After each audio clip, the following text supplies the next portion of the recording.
Imagine a showdown in South Africa's political theatre.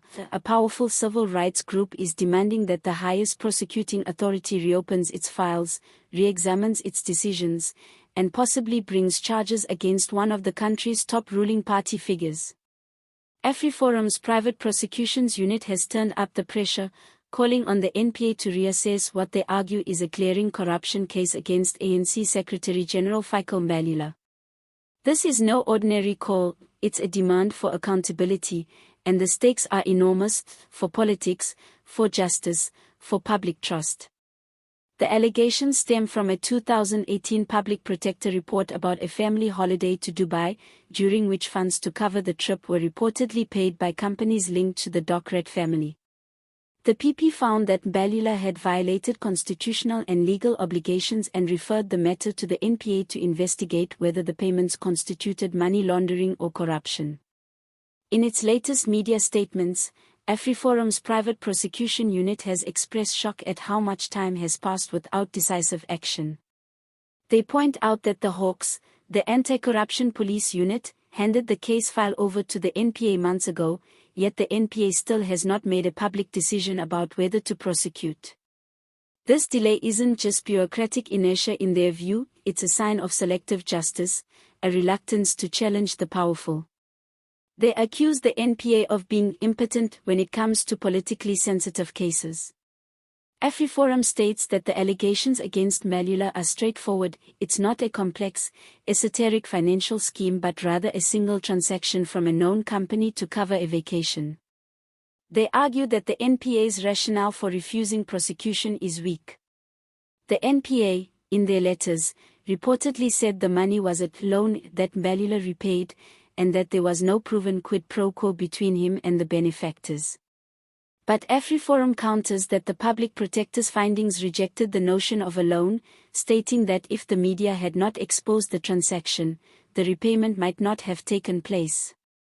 They also point out that South African case law, for example reassess, recognizes that corruption doesn't always require a direct "you do this, I'll do that" promise. Influence, indebtedness and favor dynamics can count. AfriForum demands that the NPA act without fear, favor or prejudice and suggests that if the NPA continues to stall, the matter may be litigated in court or be exposed in the court of public opinion. They argue that selective decision-making undermines trust in the justice system. When ordinary citizens see untouchables at the top of the political ladder, they lose faith. AfriForum contends that a decision to prosecute Mbalula would help restore confidence in the NPA, assuming it's done fairly. On the other side, Mbalula and supporters claim that no one in the ANC is above scrutiny, that if corruption is proven, party members will face consequences. In recent statements, Mbalula has said that the ANC does not support any member engaging in corruption, and that leaders must be held accountable. But critics say those assurances ring hollow if the prosecuting authority doesn't follow through. This clash matters for several reasons beyond just the personalities. It raises central questions about how independent the NPA really is in a highly politicized environment. It highlights how civil organizations like AfriForum can act as watchdogs when state institutions falter. And it may set precedent. If the NPA is compelled to revisit or prosecute this case, it could open doors for similar actions against other powerful figures.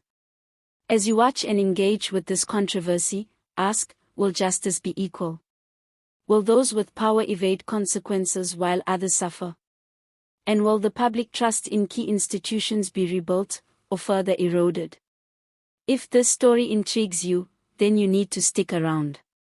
We'll keep chasing updates, diving into court filings, insider leaks, political reactions, and analysis of how this could reshape South Africa's fight against corruption.